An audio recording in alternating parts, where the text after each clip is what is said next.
sa pamamagitan ng state-of-the-art 25,000 watts fully digital AM power stereo transmitter. Ito ang DZME 1530, numero 1 sa paghahatid ng mga sariwang balita, impormasyon, komentaryo, aliw, musika at public service. DZME 1530, una sa kanan, ang himpilang may paninindigan.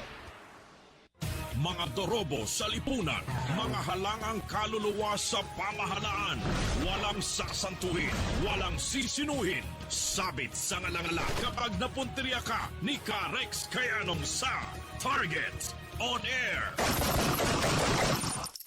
Ano po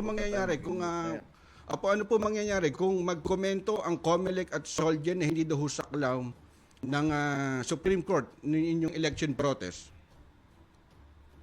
Magugulat siguro tayong lahat because constitutionality of that is very clear. The PET is the final arbiter of all of these protests at the presidential level, hindi naman ang COMELEC. Kaya in the similar fashion, there is a SET in the Senate and the HRET sa House.